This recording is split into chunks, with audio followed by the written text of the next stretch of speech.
Puji Tuhan, selamat malam Bapak Saudara. Salam, selamat berjumpa kembali dalam online discipleship Revival Total Ministry. Oke, malam hari ini Bapak Saudara, kita akan kembali belajar firman Tuhan. Tema yang akan kita bahas malam hari ini adalah tentang hadirat Allah, ya. Nah, ini bagian yang kedua. Kemarin sudah kita pelajari ya, tentang bagian pertama. Bahwa hadirat Allah itu adalah kehadiran daripada Allah itu. Sehingga kita boleh berjumpa dengan dia, seperti Musa berhadapan muka dengan Tuhan. Begitu juga ketika hadirat Allah atau Tuhan hadir di tengah-tengah kita. Kita sedang berhadapan dengan dia. Ya. Nah, banyak orang, saudara, masih mengalami trauma seperti yang pernah dialami oleh Adam ya pada waktu itu. Ketika Allah hadir, mereka mendengar bunyi langkah Tuhan di taman itu, Adam malah bersembunyi. Adam malah bersembunyi, lalu sampai Allah itu mencari Adam, kayak orang main petak umpet itu. Allah nanya, Adam, Adam, di manakah engkau? Gitu ya. Nah, lalu Adamnya jawab, aku ngumpet. Kenapa engkau bersembunyi? Aku telanjang. Siapa yang bilang kamu telanjang? Apakah engkau sudah makan buah itu? Lalu saling menyalahkan satu dengan yang lainnya. Nah, banyak orang nggak berani menghadap Tuhan. Akhirnya, karena nggak berani menghadap Tuhan, orang tersebut akhirnya menjadi membelakangi Tuhan. Ya, membelakangi Tuhan itu artinya menolak Tuhan. Ya, berhadapan dengan Tuhan itu artinya Anda menerima Tuhan, betul? Siap untuk mendapatkan intervensi dari Tuhan karena Tuhan mau, ya. Nah, syaratnya cuma satu, datang mendekat, saudara. Jangan lari menjauh dari Tuhan, ya. Nah, makanya Tuhan itu menyediakan sebuah lautan besar yang luas sekali, yaitu lautan pengampunan. Ya, walaupun dosamu merah seperti somba, ya, itu Anda akan tetap diampuni oleh Tuhan. Nah, grace, pengampunan Allah itu membuat Anda sebenarnya nggak boleh terintimidasi atau takut untuk menghadap Tuhan lagi. Dia ingin Anda mendekat, ya. Nah, mendekatlah kepadaku, maka engkau akan kupulihkan. Jangan jauh, jangan lari daripada dia. Saudara, orang-orang yang belajar untuk mendekat pada Tuhan, ada yang berani, ada yang kurang berani, ya. Nah, orang yang sudah semakin dekat dengan Allah, karena dia semakin mendekat kepada Allah, memang ada konsekuensinya ya. Semakin dekat dengan Allah karena Allah itu kudus, Anda juga harus semakin kudus, betul? Nggak boleh dari orang berdosa, semakin mendekat kepada Allah masih tetap jadi orang berdosa, nggak boleh. Ya, Lucifer karena berdosa dibuang oleh Allah. Jadi kalau Anda mau semakin mendekat kepada Allah, Anda harus semakin kudus, betul? Anda akan semakin mulia, Anda semakin benar. Ya, Roh Kudus nanti akan membantu Anda untuk menyucikan, menguduskan, membenarkan Anda, saudara. Ya, nah, Anda bukan berarti bisa benar sendiri. Allah sendiri juga yang akan melakukannya buat Anda, asal tekadnya Anda bangun dari diri Anda sendiri. Amin. Sampai Tuhan itu nanti ingin menemukan dari semua orang yang mau mendekat kepada Dia itu, ditemukan adalah orang-orang yang karib dengan Dia, ya. Hamba yang karib dengan Dia. Nah, bedanya apa, saudara?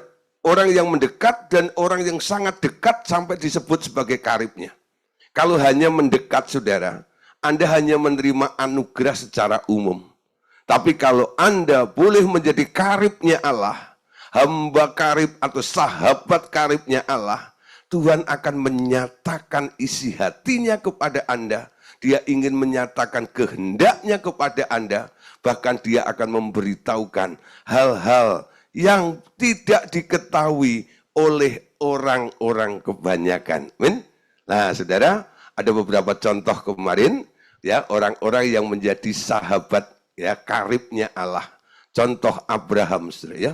Abraham itu adalah karibnya Allah. Ketika Allah mau menghukum, memusnahkan Sodom dan Gomora, ya, dia minta pertimbangan kepada sahabatnya. Dia kasih tahu ya apa yang ia ingin lakukan, ia mau kerjakan untuk Sodom dan Gomora itu. Dia datang kepada Abraham, ya. Sampai Abraham itu saking karibnya, bisa tawar-menawar dengan Allah. Wow, luar biasa ya. Kalau kita bisa tawar-menawar dengan Allah, ya. Kenapa? Pendapat Anda dihargai oleh Allah. Kenapa? Anda sahabatnya Allah. Itulah saudara, ya. Keuntungan menjadi orang yang karib dengan Dia. Amin. Nah, Bapak Saudara, kelanjutannya malam hari ini, ya. Kehadiran Allah, ya. Jadi hadirat Allah itu adalah kehadiran Allah. Di sini Allah bawa berkata, tak mungkin mengharapkan kehadiranku sembarang saat bila hadiratku belum tinggal di dalam dirimu. Ya, ada orang yang on off dalam hadirat Allah itu. Kadang-kadang dia ada di dalam hadirat Allah, kadang-kadang dia ada di hadirat yang lainnya. Ya, di hadirat Allah, kalau di hadirat Allah bisa menyanyi memuji Tuhan. Oh, mulianya hadiratmu, kami baitmu, memujamu, diberkati kau Tuhan dengan pujian kami, ya. Anda bisa naikkan pujian itu. Hadiratmu, hadiratmu sungguh indah, ya. Nah, tinggal terus di dalam hadirat itu. Tapi kadang-kadang saudara ada di dalam hadirat yang lain. Hadirat masalah Anda. Sehingga mulutmu nggak bisa memuji Tuhan.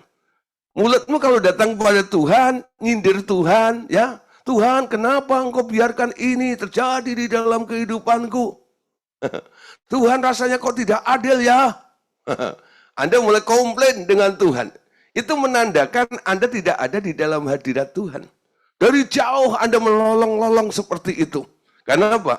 Anda ada di tempat hadirat yang lainnya. Amin. Nah, saudara, tadi dikatakan tak mungkin mengharapkan kehadiranku sembarang saat bila hadiratku belum tinggal di dalam dirimu. Ketika hadirat Allah itu mulai tinggal di dalam diri Anda, saudara, jangan Anda keluar masuk dari hadirat itu. Ya, ada satu lagu yang saya kadang-kadang geli juga, ya. Lagunya begini, saat ini ku datang lagi, gitu ya. Jadi kemarin datang, atau tadi pagi datang, terus keluar, terus datang lagi. Saat ini ku datang lagi. Padamu Tuhan junjungan hidupku. Wow, ya. Wah, saudara, ku datang lagi. Ya. Harusnya Anda itu ya 24 jam itu tetap ada di dalam hadirat Allah. Amin. Baik dalam aktivitas ya, kerohanian maupun sekuler, maupun Anda sedang tidur, Anda tidur di dalam hadirat Allah. Amin. Nah, harusnya 24 jam itu Anda non-stop ada di dalam hadirat Allah tersebut. Jangan keluar masuk dari hadiratnya. Amin. Nah, Bapak katakan lagi, dan kemuliaanku akan muncul bila seseorang hambaku yang dekat dengan aku hadir di situ. Engkau tak mungkin berharap kemuliaanku akan hadir seketika di suatu tempat kapan saja, ya. Nah, Bapak Ibu Saudara, kadang-kadang saudara, ada orang-orang yang dengan cepat bisa membawa atmosfer, ya. Hadirat Allah itu begitu kuat di satu tempat, ya. Nah, nanti Anda akan lihat, ya, orang-orang yang gemar parkir di hadirat Allah, dimanapun dia berada, orang akan merasakan hadirat Allah di situ, ya. Dia pembawa hadirat Allah itu. Kenapa? Karena dia menyatu dengan hadirat itu. Dia selalu ada terkonek, ya, nggak on off dalam hadirat tersebut, sehingga, ya, dia disebut sebagai orang yang dekat dengan dia karena menyatu dengan dia. Dan di mana dia hadir, hadirat Allah itu akan tercurah secara luar biasa. Kita lihat satu ayat dalam 2 Tawarikh 5, ayat 13 sampai ayat yang ke-14. 2 Tawarikh 5, ayat 13 sampai 14. Mari kita baca bersama-sama. Lalu para peniup nafiri dan para penyanyi itu serentak memperdengarkan paduan suaranya untuk menyanyikan puji-pujian dan syukur kepada Tuhan. Mereka menyaringkan suara dengan nafiri, ceracap, dan alat-alat musik sambil memuji Tuhan dengan ucapan, sebab Ia baik, bahwasanya untuk selama-lamanya kasih setianya. Pada ketika itu, rumah itu, yakni rumah Tuhan, dipenuhi awan, sehingga imam-imam itu tidak tahan berdiri untuk menyelenggarakan kebaktian. Oleh karena awan itu, sebab kemuliaan Tuhan memenuhi rumah Allah. Wow, saudara, ini luar biasa ya. Jadi para imam ini mereka menyaringkan suara dengan diiringi ya oleh nafiri, ceracap dan alat-alat musik sambil mereka menyanyikan suatu pujian. Sebab Tuhan baik ya. Bahwasanya untuk selamanya kasih setianya selamanya, sebab Tuhan baik. Ketika pujian itu dinaikkan, saudara, tempat itu, rumah itu dipenuhi dengan awan kemuliaan Allah. Luar biasa, ya. Sekarang saya perhatikan banyak orang, ya, bisa menyanyi, bisa ya memuji Tuhan, tapi jarang bisa menghadirkan hadirat Allah. Suaranya suara emas sih, gitu ya. Tapi hadirat Allah nggak bisa dirasakan. Orang hanya menikmati, wah musiknya bagus, suaranya indah dan sebagainya. Tapi saudara, ya hadirat Allah nggak mereka rasakan, ya. Hadirat Allah nggak mereka rasakan. Tadi dikatakan saudara, saking kuatnya hadirat Allah itu memenuhi, ya, seperti awan yang mengurung tempat itu, mereka yang disebut imam-imam itu tidak tahan untuk berdiri. Anda tahu imam-imam itu bertugas untuk melayani di bait Allah atau di rumah Tuhan. Ketika rumah Tuhan itu dipenuhi oleh awan kemuliaan Allah, itu pelayan-pelayan yang kelasnya pelayan-pelayan gak tahan berdiri, saudara, ya, gak tahan berdiri. Mereka, ya,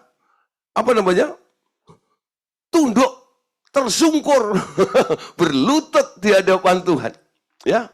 Nah, saudara, kalau hadirat Allah begitu kuat, sebenarnya nggak usah dikomando dari mimbar. Mari saudara kita berdiri, mari saudara kita bersujud, gitu ya. Nah, mereka merasakan sebagai bentuk rasa hormat, kagum, ya, menghormati hadirat Allah itu. Mereka nggak tahan untuk berdiri di situ. Mereka harus sujud untuk menghargai siapa yang sedang hadir di tempat itu. Nah, saudara, memang kadang-kadang, saudara, ya, nggak kadang-kadang otomatis seperti itu. Ya, Tuhan itu kan pribadi. Jadi dia mau hadir di tempat di mana atau kapan, itu juga tergantung dia juga. Amin. Nah, Allah Bapa berkata begini, saudara. Ya, ini bagus sekali. Kecuali bila itu memang aku sendiri yang memilih hadir di sana pada suatu saat. Seperti ketika aku menjumpai Musa, waktu itu aku memang bertujuan menjumpainya untuk kepentinganku, ya. Nah, jadi ini merupakan spesial, ya, perjumpaan Tuhan dengan umatnya secara spesial karena Tuhan punya tujuan. Kenapa dia hadir? Kenapa dia menjumpai seseorang itu? Ya, ada kepentingan Tuhan. Ingat saudara, ketika Tuhan hadir, siapa yang lebih penting? Banyak orang kadang-kadang berusaha untuk menghadirkan Tuhan. Nanti kalau sudah hadir Tuhannya, apa yang dilakukan? Tuhannya diberondong dengan berbagai macam permintaan ini, permintaan itu ya. Ya, kayak lagu anak-anak itu, ibu datang dengan membawa keranjang, dalam keranjang tahu, tempe dan kentang. Yalah, saudara ya. Wah, saudara, jadi diserbu saudara. Mau ini, mau itu dan sebagainya. Justru saudara, ketika Tuhan hadir, harusnya sebelum kita mengutarakan apa yang menjadi kebutuhan kita, paling tidak kita tanya, Tuhan, kenapa Engkau hadir di tengah-tengah kami? Apa yang ingin Engkau lakukan? Apa yang ingin Engkau kerjakan Tuhan?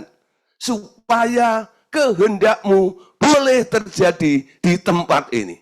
Boleh terjadi di bumi ini. Amin. Kenapa? Kita menganggap Tuhan lebih penting daripada Anda. Dan kadang-kadang Tuhan memang punya kepentingan, seperti halnya ketika Tuhan berjumpa dengan Musa. Kita lihat ayatnya. Dalam Keluaran pasal 3, ayat 2 sampai ayat yang kelima. Lalu malaikat Tuhan menampakkan diri kepadanya di dalam nyala api yang keluar dari semak duri. Lalu ia melihat dan tampaklah semak duri itu menyala tetapi tidak dimakan api. Musa berkata, baiklah aku menyimpang ke sana untuk memeriksa penglihatan yang hebat itu. Mengapakah tidak terbakar semak duri itu? Ketika dilihat Tuhan bahwa Musa menyimpang untuk memeriksanya, berserulah Allah dari tengah-tengah semak duri itu kepadanya, Musa, Musa. Dan ia menjawab, ya Allah. Lalu ia berfirman, janganlah datang dekat-dekat, tanggalkanlah kasutmu dari kakimu, sebab tempat di mana engkau berdiri itu adalah tanah yang kudus. Ya, Anda tahu, saudara, kenapa Tuhan hadir? Ya, Tuhan hadir. Ya, sebenarnya Musa itu nggak mengharapkan Tuhan hadir sebenarnya. Dia sedang asik dengan rutinitasnya, yaitu mengembalakan kambing domba milik mertuanya si Yitro itu. Ya, nah, ketika dia sudah 40 tahun bersama dengan Yitro, karena dia lari dari Mesir, ya, umur 40 tahun dia lari, nah, karena dia habis bunuh orang Mesir itu, dia kabur, ya. Dia 40 tahun, jadi usianya waktu itu 80 tahun. Saudara, Tuhan menampakkan diri kepada Musa. Tuhan hadir di situ, ya. Lalu Tuhan itu bikin satu sensasi, gitu. Sensasinya apa? Ada semak belukar yang menyala, tapi nggak kebakar. Nah, itu yang membuat Musa sedikit tertarik dengan fenomena seperti itu. Ya, kok ada ya?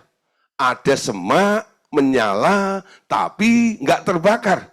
Lalu Musa punya inisiatif untuk mendekati semak itu. Ya, nah ketika mendekati, ternyata dari semak itu ada suara. Ya, ya, Musa, ya, jangan menyimpang, ya, untuk memeriksanya, ya, jangan dekat-dekat tempat itu, karena tempat itu adalah kudus.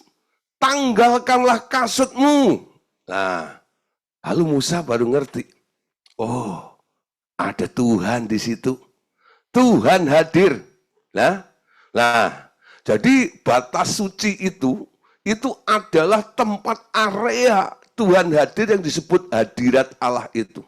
Di dalam hadirat itu, Musa harus menguduskan dirinya dengan menanggalkan kasutnya, ya.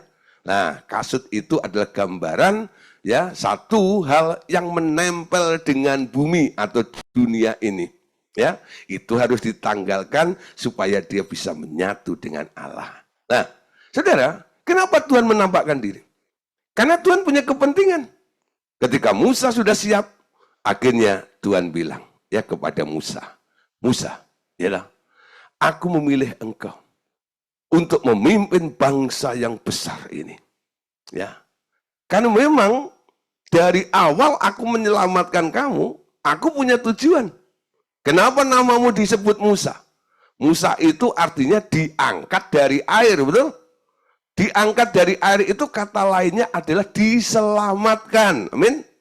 Dari hanyut itu, ya. lalu ketemu dengan putri Firaun, lalu diangkat dari air, lalu dikasih nama Musa, artinya diangkat dari air, alias diselamatkan. Untuk apa diselamatkan? Nah, saudara, ketika Anda diselamatkan, harusnya Anda juga tanya sama Tuhan. Tuhan, kenapa Engkau selamatkan aku? Aku yang harusnya, aku yang jahat ini, aku yang harusnya dibuang ke api neraka itu, kenapa harus berjumpa dengan Engkau? Kenapa Engkau selamatkan aku? Tujuannya apa?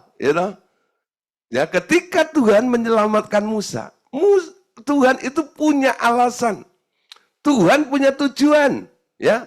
Nah, saudara, ketika umur 80 tahun, saudara, kenapa 80 tahun, saudara? Ya.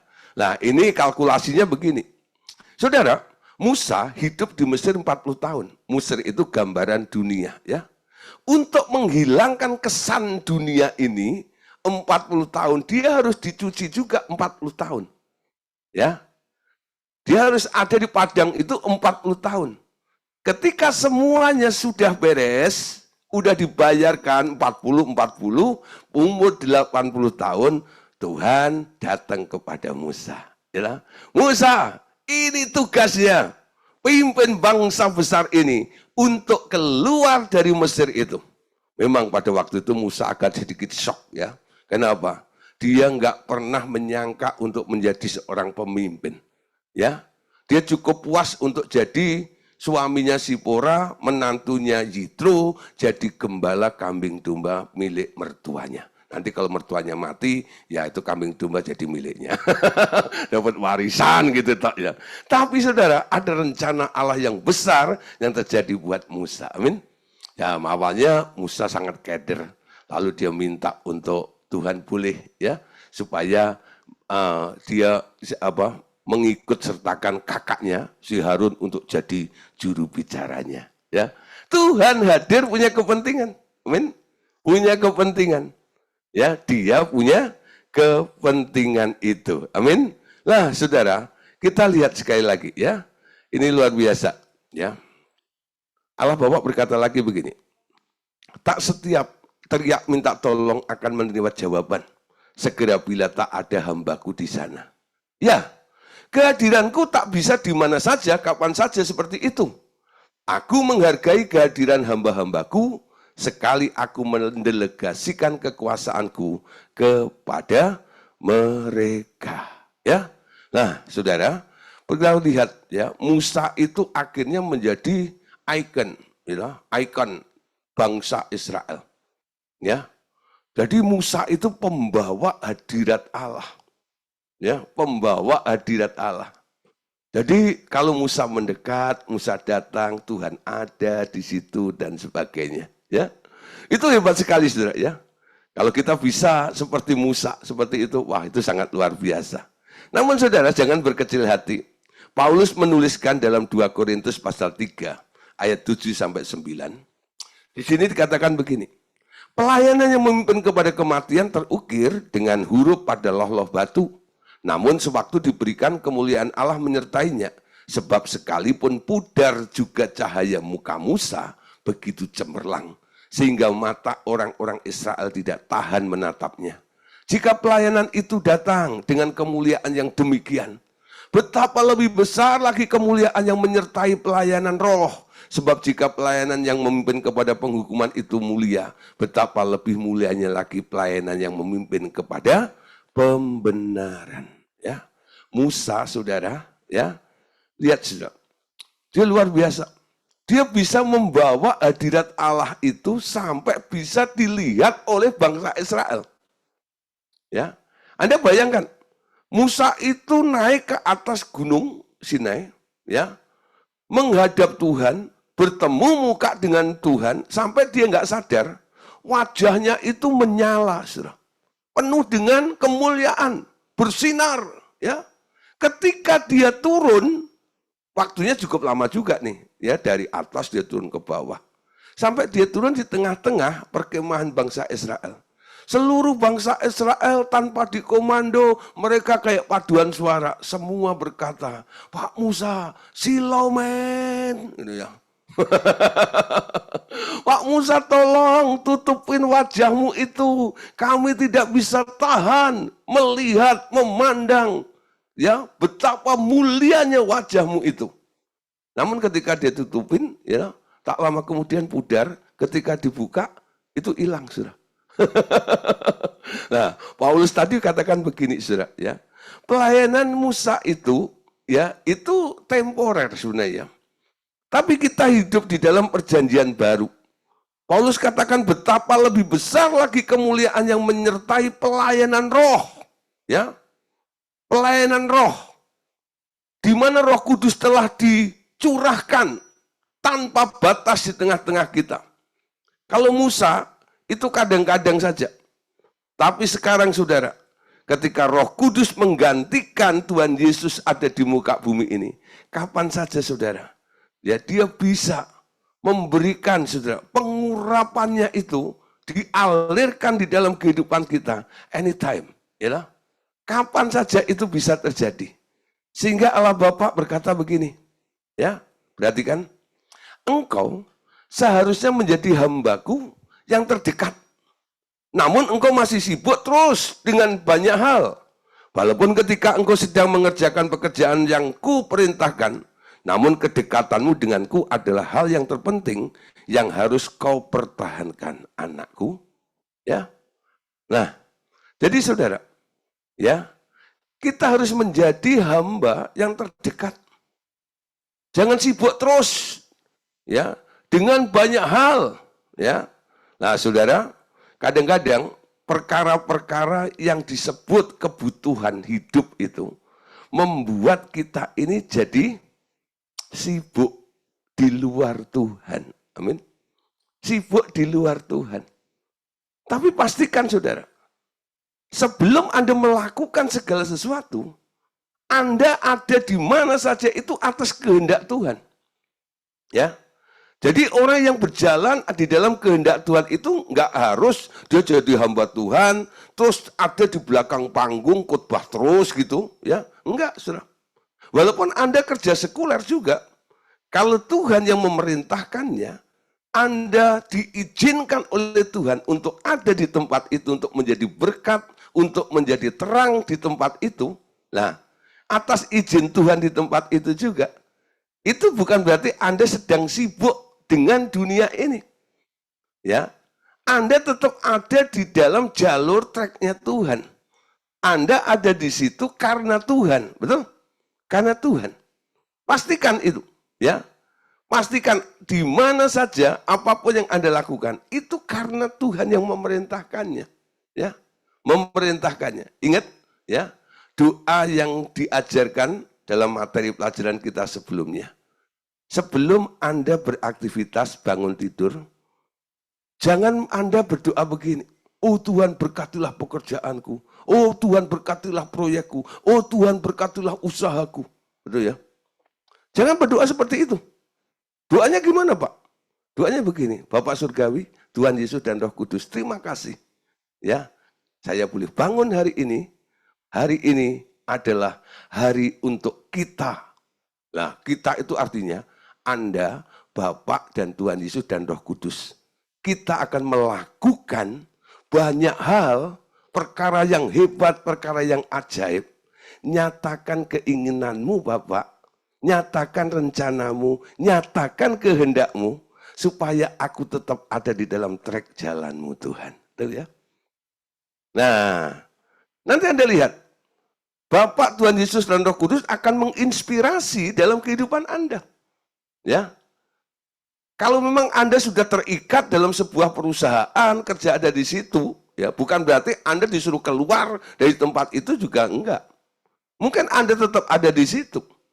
Karena itu adalah ladang yang Tuhan sudah tetapkan untuk Anda. Tapi apa yang harus Anda kerjakan, itu penting juga. Di tempat itu Anda enggak melulu kerja untuk cari duit, betul ya? Anda harus tetap melakukan apa yang Tuhan inginkan. Nanti Tuhan bilang, ngomong sama ini, ya, jumpai itu, ini dan itu. Tapi kan saya masih kerja Tuhan. Ya selesaiin dulu kerjamu itu. Nah nanti kalau sudah selesai, ya ada waktu longgar, luang, pakai itu, saudara ya. Nah Anda tetap menjalankan agendanya tuh, agendanya Tuhan. Amin. Nah hati-hati saudara, dengan apa yang disebut hiburan. Ya, hiburan itu adalah sesuatu yang dipakai oleh setiap orang untuk apa? Untuk saat-saat santai biasanya, ya. Saat santai. Nah, saudara, dunia mencoba untuk menghibur Anda, ya. Ada yang disebut hiburan dunia. Banyak hamba Tuhan ternyata terjebak untuk tidak memasuki hadiratnya.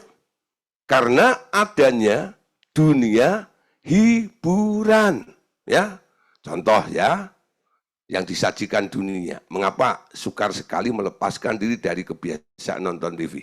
Ya, nah saudara, Allah Bapa berkata, anakku, itu adalah jebakan iblis yang tersamar. Dulu saya punya istilah ya, TV itu adalah berhala mata satu. Basmi saja. Kalau Anda terganggu, nggak bisa konsentrasi dan membuat Anda itu jauh dari Tuhan, gitu. Nah itu beda lagi kalau Anda bisa mengontrolnya untuk hanya melihat berita-berita dan sebagainya, oke lah ya. Tapi kalau itu menjadi kecanduan di situ, lah itu beda lagi, ya. Nah saudara, termasuk banyak hamba-hamba Tuhan terjerat ada di sini, ya. Nah, kesukaan dunia dan dunia hiburan adalah senjata iblis yang paling ampuh, yang paling kuat untuk menjerat anak-anak Allah ke dalam jebakan yang membuat mereka tak mampu membuat kemajuan. Nah, dalam penderitaan di muka bumi ini, dunia hiburan seperti minuman dan makanan yang menyegarkan pengembara lelah menawarkan istirahat sejenak. Nah, saudara, jadi banyak orang mulai menikmati hiburan dunia ini, ibaratnya seperti seorang pengembara yang telah berjalan gitu ya, lalu berhenti sejenak. Untuk apa? Melepas lelah. Ya, capek, jalan terus. Ya, padahal saudara, Bapak itu sampai hari ini tetap bekerja. Amin. Anda diajak jalan bersama dengan Tuhan setiap waktu, setiap saat, saudara. Dan banyak saudara, kadang-kadang orang lebih memilih untuk beristirahat daripada terus berjalan dengan Tuhan. Ya, ada contoh di dalam Alkitab, saudara. Ada seorang nabi, ya. Bapak katakan, ingat akan nabi yang kuutus dari Yerusalem untuk mengingatkan Yerobiam akan penyembahan berhala di Israel. Ia telah diperingatkan jangan berhenti atau makan dan minum selama di Israel. Namun ketika ia letih, seorang nabi tua mengajak dia mampir dan memberinya makan dan minum. Ia dihiburkan bahkan dalam suasana rohani, namun telah menyebabkan kematiannya, bahkan namanya pun tak layak disebutkan di dalam kitab itu. Ya, nah ini cerita yang menarik. Ya, kita lihat saja ayatnya supaya lebih jelas. 1 Raja-Raja, pasal 13, ayat 15 sampai 18, lompat 23 dan 24. Kalau mau baca kompletnya, nanti Anda baca sendiri di Alkitab Bapak Ibu Saudara. Ya, katanya kepadanya, mari bersama-sama aku ke rumah untuk makan roti. Tetapi jawabnya, aku tidak dapat kembali bersama-sama engkau dan singgah kepadamu. Aku tidak dapat makan roti atau minum air bersama-sama engkau di tempat ini. Sebab telah diperintahkan kepadaku atas firman Tuhan, jangan makan roti atau minum air di sana. Jangan berjalan pulang melalui jalan yang telah kau ambil itu. Lalu jawabnya kepadanya, aku pun seorang nabi juga seperti engkau. Dan atas perintah Tuhan, seorang malaikat telah berkata kepadaku, bahwa dia pulang bersama-sama engkau ke rumahmu, supaya ia makan roti dan minum air. Tetapi, ini diberi penjelasan ya, ia berbohong kepadanya. Jadi hamba Tuhan, nabi tua ini bohong kepada nabi muda itu. Ya, ayat 23 perhatikan. Dampaknya, setelah orang itu makan roti dan minum air, dipelanailah keledai baginya.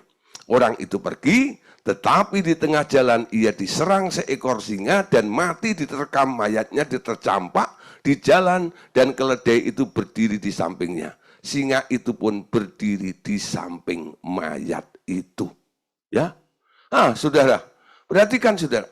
Ya, ini merupakan entertain. Ya, entertain dari dunia itu.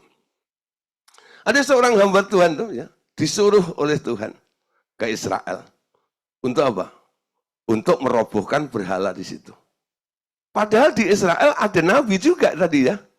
Nabi tua tadi. Nah, itu bisa bicara secara umur, gitu. Nah, nabi tua itu, nabi senior.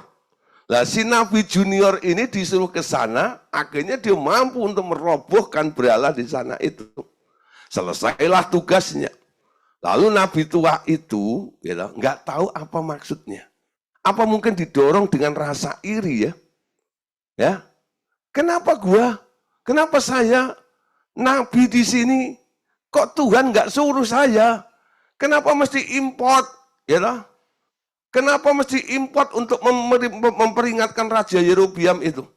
Kok mesti ada nabi lain yang masuk ke daerah ini? Ini kan wilayahku kan? Nah, saudara, mungkin karena didorong oleh itu juga kali ya. Akhirnya si nabi tua itu dengan niat bohongnya, dia membohongi nabi muda tadi itu. Ya, nah, lalu diajak mampir, ya, diajak makan, ya, diajak minum. Nabi muda itu sudah dapat pesan dari Tuhan. Ya, setelah kamu mengerjakan itu, jangan singgah, jangan mampir, cepat pulang, gitu ya. Nah, saudara, saya percaya ketika Nabi muda itu berargumen dengan Yerobiam, ya, mungkin dia capek loh. Dia letih ya dari perjalanannya, lalu dia ngobrol dengan Yerobiam itu, lalu dia mau pulang, cepat-cepat pulang ya. Nah, saudara, lalu Nabi tua itu bilang gini, kamu kan sudah kerjakan itu dan aku lihat kamu sangat capek. Istirahat sebentar lah, gitu ya. Ya, dia beralasan memberitahu bahwa Tuhan bilang jangan mampir. Tapi Nabi tua itu tetap berargumen, ya. Kamu nggak percaya? Aku ini juga nabi loh, gitu. Aku ini juga nabi, ya. Udahlah, mampir sebentar nggak apa-apa. Kalau kamu mampir, gitu, di tempat yang lain, tempat maksiat dan sebagainya, ya beda lah. Kalau kamu mampir di tempat dugem, ya beda lah. Kamu kan mampir ke rumahnya pendeta, kamu kan mampir ke rumahnya hamba Allah, kamu kan mampir ke rumah nabi, ya loh. Makanlah, minum dulu. Nanti kalau kamu udah makan dan minum, nggak usah nginep. Habis makan, minum, kamu seger, pulanglah. Gitu ya. Nah, si nabi muda ini mungkin sungkan atau gimana. Akhirnya dia ngikutin anjuran, ya, ajakan dari nabi tua itu. Makan, minum, lalu dipelanailah keledainya. Di tengah jalan diterkam sama singa, saudara. Ya, dan mayatnya nggak ditelan sama singa, nggak. Dibiarkan di tengah jalan itu, keledainya di sebelahnya, singanya itu juga ada di sebelahnya juga. Dan semua orang yang lewat itu, mereka memperhatikannya. Ini kan hamba Tuhan yang hebat tadi itu. Kenapa bisa mati konyol seperti ini? Nah, saudara. Kenapa dia mati konyol? Habis melakukan perbuatan yang ajaib, tugas yang mulia, betul? Tapi endingnya dia mati konyol seperti itu. Sehingga semua orang bertanya-tanya, kok bisa seperti itu? Alasannya cuma satu, karena entertain, ya, dia beristirahat. Nah, saudara, kita lihat, saudara, ya, banyak hiburan-hiburan dunia kadang-kadang membuat kita ini, ya udahlah, pelayanan terus capek, gitu lah. Sekali-kali yakinilah. Nah, awas kalau Anda mulai tertarik, ya, karena Anda mulai berhenti dalam melayani Tuhan. Wah, bahaya sekali. Mungkin Anda nggak diterkam singa seperti hamba Tuhan senior itu tadi, nabi junior tadi, ya. Mungkin Anda tidak ketemu dengan nabi senior, enggak, ya. Mungkin alasannya beda, betul ya. Tapi tetap, ya. Intinya adalah karena entertain itu membuat Anda berhenti sejenak, beristirahat. Amin. Nah, Allah Bapa berkata, ini menjadi alasan dari tertundanya pencurahan kuasaku, anakku. Orang Kristen mungkin mempunyai hidup yang baik. Ya. Orang Kristen mungkin mempunyai karakter yang indah. Ya. Tapi dapat jatuh karena batu sandungan kecil saja. Yakni sekedar hiburan pendek dan namamu dilupakan orang selama-lamanya. Sekali lagi ya, ini menjadi alasan dari tertundanya pencurahan kuasaku. Ya, orang Kristen mungkin punya hidup yang baik, orang Kristen punya karakter yang indah, tapi dapat jatuh karena batu sandungan kecil saja. Dan sekedar hiburan pendek. Dan namanya dilupakan oleh semua orang. Saudara, dunia itu bukan sahabatmu. Amin. Dunia itu bukan tempat persinggahanmu. Dunia ini sebenarnya adalah ladang yang harus dituai. Betul? Yang harus diselamatkan, yang harus dipengaruhi. Bukan mempengaruhi Anda atau menghibur Anda, bukan. Ya. Jangan bersahabat dengan dunia. Yakobus 4 ayat 4, perhatikan di sini. Hai kamu orang yang tidak setia. Tidakkah kamu tahu bahwa persahabatan dengan dunia adalah permusuhan dengan Allah? Jadi siapa saja yang hendak menjadi sahabat dunia ini, ia menjadikan dirinya musuh Allah. Betul? Dunia bukan sahabatmu. Kalau engkau bersahabat dengan dunia, engkau adalah musuhnya Allah. Ya. Karena Allah tidak mau Anda bersahabat dengan dunia. Dunia ini ciptaannya si iblis, saudara. Jadi ketika iblis itu masuk dibuang ke bumi ini, dia bikin sebuah sistem di atas muka bumi ini. Bedakan antara bumi dan dunia. Bumi itu fisiknya, dunia itu adalah sistemnya. Jangan bersahabat dengan sistem dunia ini. Ketika Anda dilahirkan baru, Anda sekarang dipindahkan ke dalam kerajaan anaknya yang kekasih. Sekarang Anda punya sistem sendiri. Sistem kerajaan surga. Amin. Pakai itu. Ya. Sistem kerajaan surga. Dunia mencoba untuk menarik Anda dengan teknologi yang canggih-canggih yang luar biasa. Nah, saudara, supaya apa? Orang mulai sibuk dengan teknologi itu. Orang mulai mengagumi dan berkecimpung di tempat itu. Padahal kerajaan surga jauh lebih mulia daripada semua keindahan yang ada di dalam dunia ini. Betul? Pisahkan kami dari dunia ini. Semakin kudamba kerajaanmu. Ya. Nah, dunia nggak bisa memisahkan kami dari kasih Tuhan. Amin. Kerajaan surga jauh lebih indah. Kerajaan surga jauh lebih mulia, saudara, daripada dunia ini. Dunia bukan sahabatmu, amin. Sahabatmu siapa? Sahabatmu Yesus, amin. Yesus adalah sahabat Anda. Nah, sahabat Anda. Dan Anda mau melakukan apa yang diinginkan oleh sahabatmu itu. Markus 4 ayat 18 sampai 19. Yang lain ialah yang ditaburkan di tengah semak duri, itulah yang mendengar firman itu. Lalu kekhawatiran dunia dan tipu daya kekayaan Dan keinginan-keinginan akan hal lain masuklah menghimpit firman itu sehingga tidak berbuah. Dunia membuat Anda terhimpit seperti onak duri. Ya, orang suka bilang kefefet. Nah, kepepet. Nah, kepepet. Orang kalau udah kepepet mata gelap, betul ya? Apa aja diambil, gitu. Untuk apa? Memenuhi kebutuhannya yang mendesak tadi. Walaupun kebutuhanmu mendesak, saudara. Way out-mu cuma satu. Yesus jalan kebenaran dan hidup. Amin. Nah, Anda harus tetap adopsi. Kalau enggak, dunia ini menyesatkan Anda.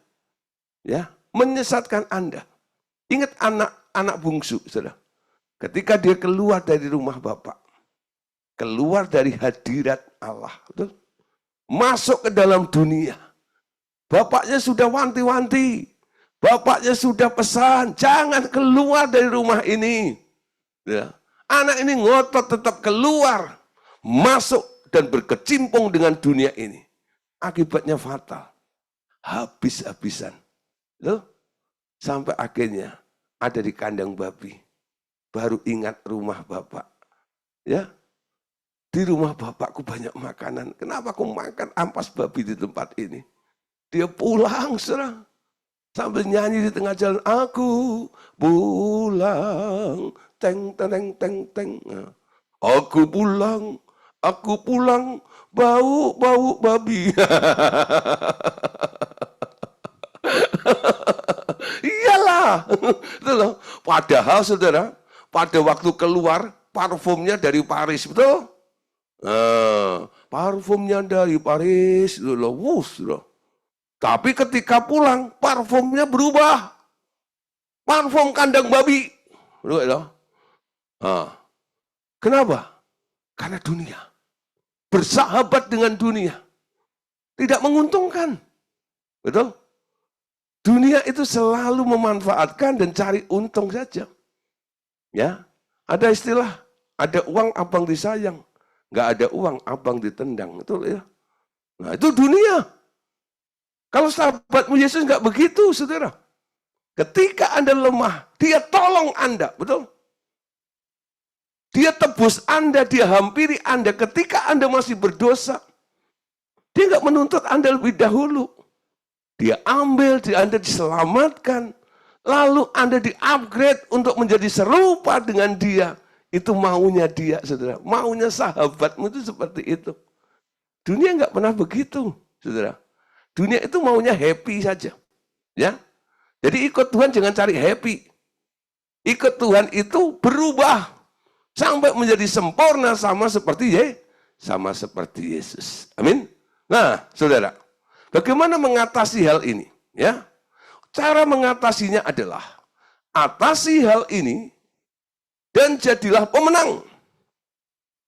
Ya, aku akan menyertaimu dengan banyak karunia dan perlengkapan, memenangkan perang kecil ini, dan engkau akan menang untuk perang yang besar juga. Apa yang disebut menang ya dalam perang yang kecil itu? Menang dari sistem dunia. Keluar dari dunia inilah. Ya, mulai saudara, ketika Anda bisa mengambil keputusan, kesimpulan, tetap mau ikut Tuhan, itu Anda menang. Ya, keputusanmu akan membawa kepada perkara-perkara yang besar. Nggak peduli masa lampau Anda. Hari ini Anda bisa berjumpa dengan Tuhan, ngerti maunya Tuhan. Anda lihat, Tuhan sedang mempersiapkan perkara besar di dalam kehidupan Anda. Tapi syaratnya satu, Anda harus bisa menang dari perkara yang kecil ini. Berani berkata tidak dengan dunia itu. Amin. Stop bersahabat dengan dunia ini. Cari kehendak Tuhan. Betul? Cari hatinya Tuhan. Masuk di dalam plan rencana Tuhan. Ada sesuatu yang besar yang Tuhan akan sediakan di dalam kehidupan Anda. Amin. Nah, semua yang ada di dunia ini sebenarnya hanya sebuah keinginan yang muncul dari dagingmu yang dari matamu, betul nggak? Dan itu semua adalah wujud keangkuhan, kesombongan dari kehidupan manusia. Itu ditulis dalam 1 Yohanes 2 ayat 16. Perhatikan ayat ini. Sebab semua yang di dalam dunia, perhatikan ya, semua, ya, bukan setengahnya, semua yang ada di dalam dunia, yaitu keinginan daging dan keinginan mata, serta keangkuhan hidup tidak berasal dari Bapa, melainkan dari dunia ini. Ya, ada 3 keinginan. Keinginan daging, keinginan mata, dan keangkuhan hidup. Itu yang membuat Hawa jatuh dalam dosa, betul? Keinginan mata, ya, keinginan daging, dan keangkuhan hidupnya. Dan itu juga terus dipakai modus yang sama untuk menjatuhkan setiap anak-anak Allah. Untuk apa? Terseret dengan arus dunia ini. Tapi 1 Yohanes 2:16 katakan, ya, itu semua tidak berasal dari Bapa. Itu adalah produknya dunia. Amin. Keinginan daging, keinginan mata. Anda harus mampu untuk mengantisipasi. Deteksi dulu. Ini daging atau bukan nih? Ya, keinginan daging atau keinginan roh? Ini keinginan Tuhan atau keinginan mataku sendiri? Saudara, mata itu punya keinginan. Walaupun matamu itu cuma satu garis gitu, ada yang garisnya kecil gitu ya, tipis gitu. Karena banyak makan bakmi, ya. Nah, kayak bakmi sih gitu. Tapi saudara, itu bisa nelen banyak benda, gitu. Masuk ke mall, gitu, CP, gitu, lihat sana, buka mata, itu semuanya masuk, gitu. Gitu. Pengen ini, pengen itu, pengen ini, pengen karena melihat, gitu ya. Nah, nggak puas di situ, pindah sebelahnya ke Citraland, gitu. Lihat ini, lihat itu, gitu. Ya. Belum puas, sudah lari ke Puri, gitu. Lalu cari itu ke Lipo, wow gitu ya. Masih cari lagi, macam kuliner sana, kuliner sini. Wow, keinginan mata itu namanya. Ya, sudah di Indonesia semuanya, masih pindah ke luar negeri. Wow, seluruh dunia dijelajahi ya. Keinginan mata. Ada lagi yang lebih parah, keangkuhan hidup. Aku mau. Ya, manusia itu kalau udah ngikutin aku mau, wah, kadang-kadang ya, memang sudah manusia itu sudah punya tekad ya, itu luar biasa. Laut ku seberangi, gunung kan ku daki, gitu ya. Nah, pokoknya mau ketemu. Wah, luar biasa ya. Nah, saudara, Tuhan mau melakukan banyak hal, saudara. Yaitu orang-orang yang menjadi sahabatnya Allah, akhirnya bisa ngerti tentang kehendak Allah. Itulah wujud daripada gereja Tuhan yang sekarang harus muncul di muka bumi ini. Saya kadang-kadang prihatin sedikit. Banyak gereja-gereja sekarang ini yang mulai ya bersaing satu dengan yang lainnya. Ya. Berebut kadang-kadang itu. Kadang lucu-lucu juga ya. Dalam satu mall yang sama gitu loh, lantai 1, lantai 2, lantai 3 macam itu. Persaingan luar biasa ya. Nah, habis ibadah kasih makan, yang satu kasih okben, yang satu kasih nasi campur, yang satu kasih nasi uduk. Pilih mana? Nah, terserah selera Anda.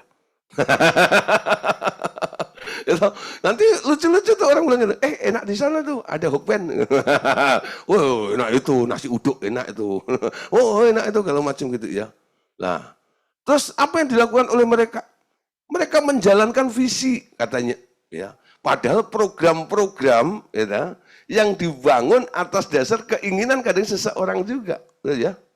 Nah, saudara, kalau ini sudah marak seperti itu, dan nanti akan terjadi banyak kekacauan luar biasa karena persaingan, ya, persaingan seperti itu.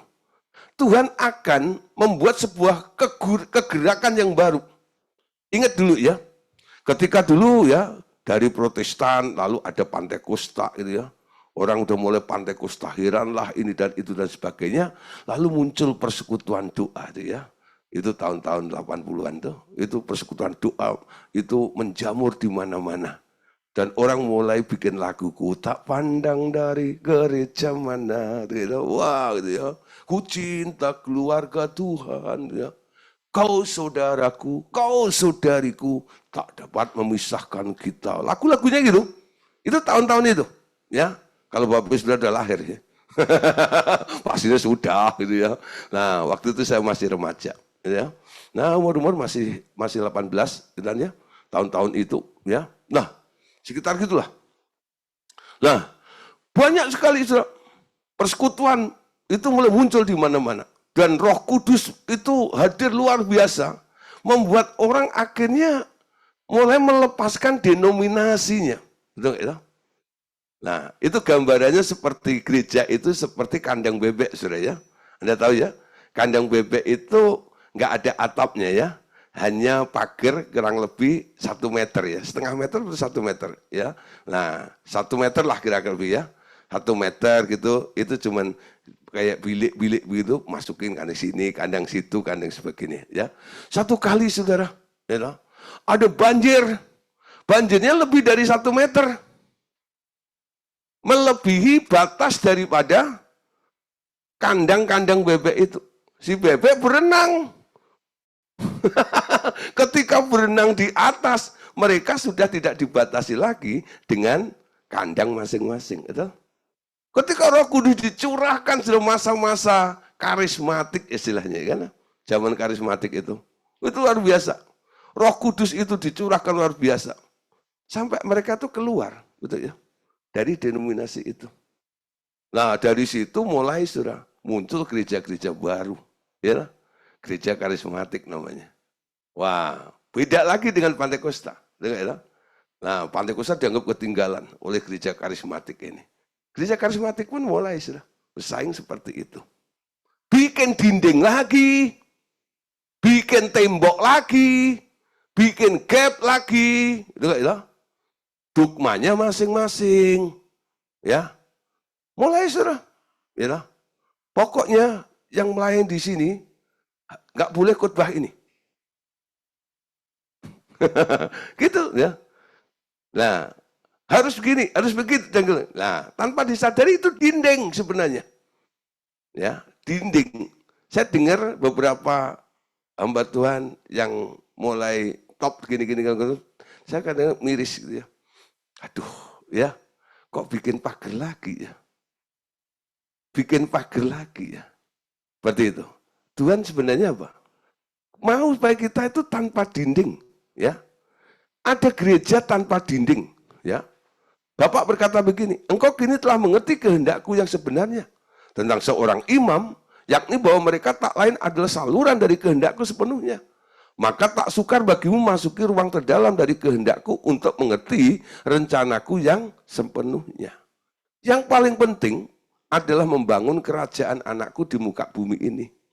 Telah kau mengerti bahwa organisasi gereja yang sekarang ini bukanlah yang sesungguhnya ku kehendaki.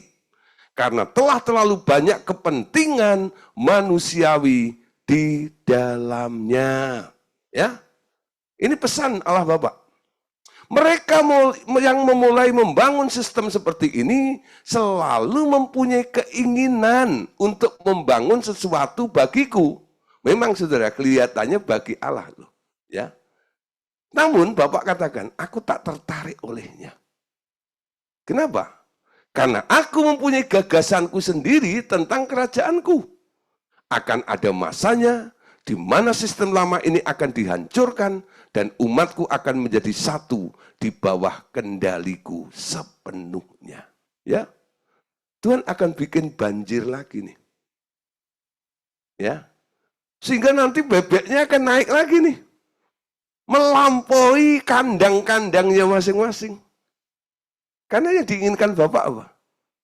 Kehendak dia tanpa campur tangan keinginan dari manusia. Betul?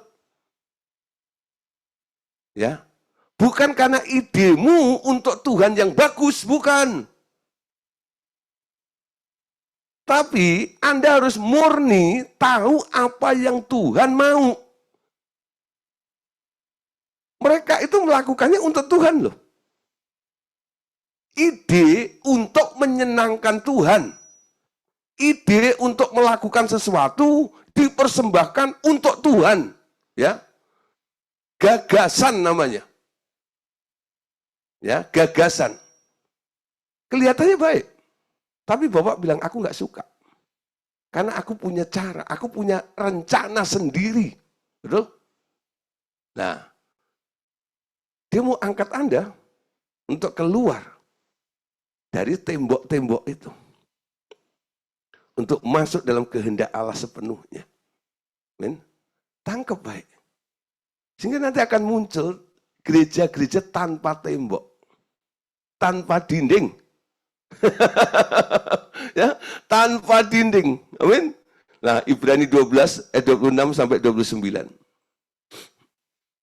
Waktu itu suaranya mengguncangkan bumi, tetapi sekarang ia memberikan janji, satu kali lagi aku akan mengguncangkan bukan hanya bumi saja, melainkan langit juga.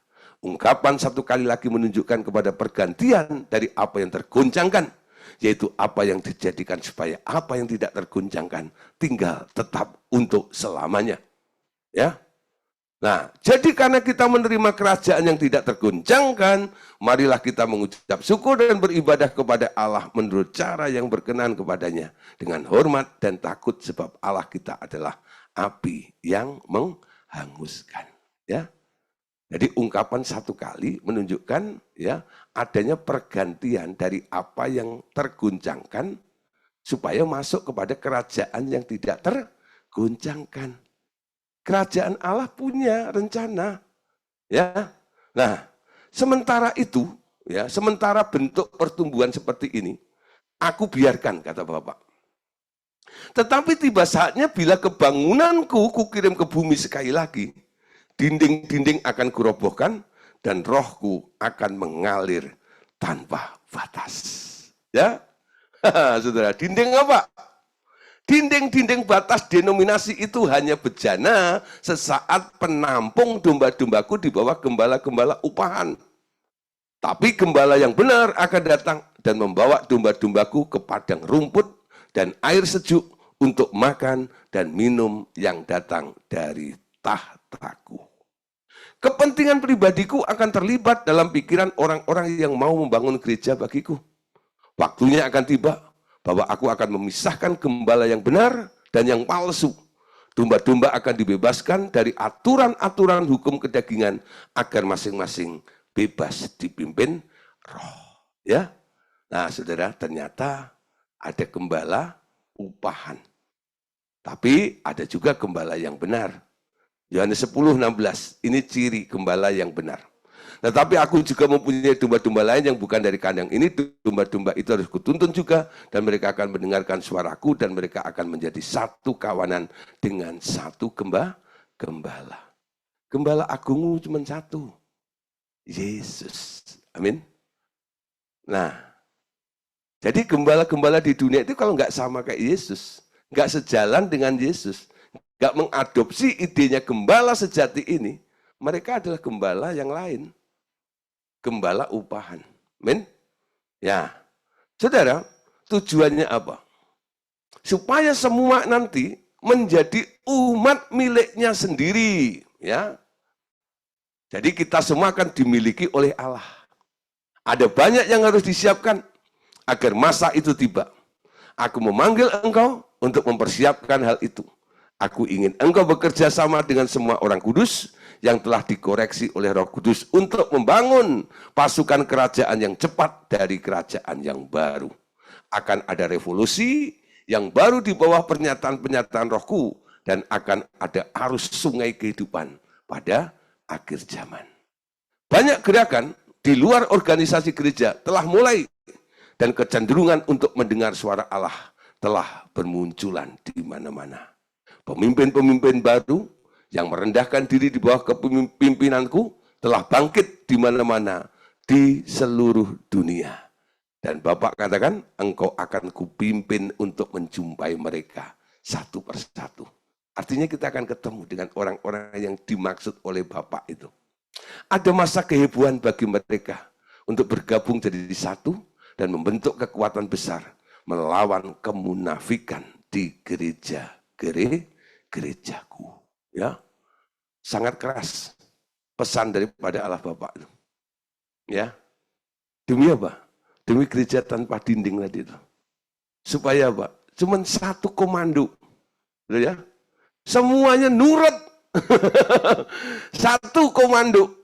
Ya, berjalan di dalam kehendak Allah. Saudara lihat ayatnya, Lukas 12 ayat 1. Sementara itu beribu-ribu orang, ya, beribu-ribu orang banyak telah berkerumun sehingga mereka berdesak-desakan. Lalu Yesus mulai mengajar pertama-tama kepada murid-muridnya, katanya, waspadalah terhadap ragi, yaitu kemunafikan orang Farisi. Amin. Nah, hati-hati, saudara. Orang Farisi itu roh agamawinya kuat sekali. Kelihatannya setia, kelihatannya melayani, tapi ada motivasinya, ya, kemunafikannya. 1 Petrus 2 ayat 1. Karena itu buanglah segala kejahatan, segala tipu muslihat dan segala macam kemunafikan dengan kedengkian dan fitnah. Amin. Nah, Tuhan nggak suka ya kemunafikan. Munafik. Amin. Nah, targetnya Tuhan adalah, Tuhan punya sasaran, saudara. Sasaranku adalah membangun kerajaan imam yang selalu siap sedia melakukan segala pekerjaan baik di bawah komandoku. Ya, seperti yang kau bayangkan sekarang, sebuah papan catur dengan bidak-bidak yang siap digerakkan oleh pemainnya. Ya, nah, jadi ibaratnya sudah seperti orang main catur nih. Bapak katakan, adalah hikmatku, bukan hikmat mereka sendiri yang akan menggerakkan mereka untuk memenangkan peperangan. Betul? Peperangan itu adalah punyaku, anakku, ya. Tuhan yang punya cara, Tuhan punya rencana. Itu acaranya Tuhan, ya. Titus 2:14. Yang telah menyerahkan dirinya bagi kita untuk membebaskan kita dari segala kejahatan dan untuk menguduskan bagi dirinya suatu umat miliknya sendiri yang rajin berbuat baik. Ya, umat miliknya sendiri yang rajin berbuat baik. Apa artinya rajin berbuat baik? Berbuat baik itu artinya apa? Berbuat baik itu artinya nurut Tuhan. Ya, nurut Tuhan. Habil itu nurut Tuhan. Kain itu enggak nurut Tuhan. Nurut maunya sendiri, gua kan petani. Ini hasil ladangku, ku persembahkan untuk Tuhan. Enggak diindahkan oleh Tuhan. Alias ditolak. Sementara Habil melakukan tepat seperti apa yang diperintahkan Tuhan. Itulah yang disebut berbuat baik. Amin. Rajin berbuat baik. Gagasanmu, idemu yang kau persembahkan untuk Tuhan belum tentu dipandang baik, saudara, oleh Tuhan. Ya, nggak bisa dikategorikan sebagai perbuatan baik. Ingat, saudara, ada orang yang bernubuat, ada orang yang menyembuhkan orang sakit, ada orang yang berkhotbah. Nanti pada akhir zaman, Matius pasal 11, ya, di situ pasal 7 maksud saya, ya. Nah, di situ dikatakan, nanti aku akan berterus terang. Enyah, hei engkau pembuat kejahatan. Kenapa dibilang jahat? Aku tidak mengenal. Kenapa tidak dikenal? Karena bukan produknya Allah. Produkmu sendiri. Betul? Walaupun baik. Ya, harus murni dari Tuhan. Karena prinsipnya adalah segala sesuatu dari Dia, oleh Dia, kepada Dia, bagi Dialah kemuliaan sampai selama-lamanya. Kalau dari saya, untuk Dia, bagi Dia, kemuliaan Dia, nggak laku. Nggak boleh dari saya. Dari Dia, oleh Dia, kepada Dia. Amin. Kita hanya instrumennya saja yang dipakai oleh Tuhan. Untuk apa? Untuk bisa disebut sebagai umat miliknya sendiri yang rajin berbuat baik. Nah, kalau ini, saudara, sudah mulai keluar dari semua apa yang Tuhan inginkan. Apa yang Tuhan mau lakukan? Tuhan akan datang, mau menegur dan menghajar. Ya, nah, ada teguran. Mereka yang mengerti peran mereka dalam ketaatan kepada perintahku akan mendapat pujian dan akan dipakai lebih sering tentunya. Ini yang nurut, ya. Nah, Mereka yang berontak terhadap kehendakku akan dihancurkan. Aku harus mengangkat hambaku dari medan perang sebelum waktu mereka bila mereka tak taat sempurna dan melakukan rencana mereka sendiri yang akan merusak permainanku. Ya, jadi diambil pulang dulu. Ya, lebih baik aku singkirkan mereka dari papan catur agar tidak menghambat aliran rencanaku. Adalah lebih besar hasilnya bila mereka digantikan oleh pemain lain daripada mereka terus-menerus salah membuat keputusan melulu. Jadi Tuhan mulai selektif ya. Ada teguran, ya. Ada hajaran juga. Saudara, kenapa dia menegur? Kenapa dia menghajar? Bukan karena benci. Dia lakukan itu karena mengasihi Anda, saudara. Kalau nggak dibawa pulang lebih dahulu, tambah rusak, tambah fatal. Kadang-kadang. Wahyu 3 ayat 19, ayat penutup malam hari ini. Ya, siapa yang kukasihi, ia kutegur dan kuhajar. Sebab itu bersungguh-sungguhlah dan bertobatlah. Amin. Ini kesempatan Bapak Ibu Saudara. Tuhan sedang menegur Anda. Tuhan sedang menghajar Anda. Untuk kita balik dan kita mulai bersungguh-sungguh. Tanda sebuah pertobatan. Ini waktunya. Jadi bicara tentang hadirat Allah. Ada konsekuensi yang harus kita lakukan, kita bayar. Ya, jangan hanya enak. Di hadiratmu aku puas. Ya lah, wow. Puas apa? Puas merongrong kerajaan surga. Betul ya? Tuhan sembuhkan aku, Tuhan gini, Tuhan gitu, kalau macam gitu, wah gitu ya. Dulu kami pernah bikin acara malam pengurapan ilahi, itu kalau hadirat Allah itu mulai, ya, mulai masuk dan kuat di tempat itu, itu segala macam permohonan, itu muncul, ya. Itu luar biasa, saudara. Coba lagi kalau hamba Tuhan kita undang kadang-kadang, saudara. Di sini hadirat Allah begitu kuat. Lalu dibuka satu kesempatan itu. Siapa yang mau didoain? Siapa yang mau mendapatkan lawatan dalam hadirat itu? Maju semua itu. Saya Pak, saya Pak, saya Pak, saya Pak. Oh gitu ya. Jadi hadirat Allah hanya untuk sebuah kepuasan. Ya. Tapi sebenarnya hadirat Allah membawa kita tahu tanggung jawab, ada konsekuensinya. Karena ketika Tuhan hadir, Anda diingatkan kenapa Anda diselamatkan. Kenapa Musa? Umur 80 tahun, Tuhan datang lagi. Musa, Musa, kenapa namamu Musa? Kenapa aku selamatkanmu? Aku punya tugas untukmu. Tuh. Ada tugas yang Tuhan berikan buat Anda. Tugas apa? Kok saya nggak ngerti Tuhan? Anda nggak pernah nanya sama Tuhan. Ya, Anda sibuk untuk meraup semua aksesoris yang ada di dalam kerajaan Allah itu. Sementara Anda tidak tahu tujuan Allah di dalam kehidupanmu. Ya, siapa yang kukasihi, ia kutegur, ia kuhajar. Sebab itu bersungguh-sungguhlah dan bertobatlah.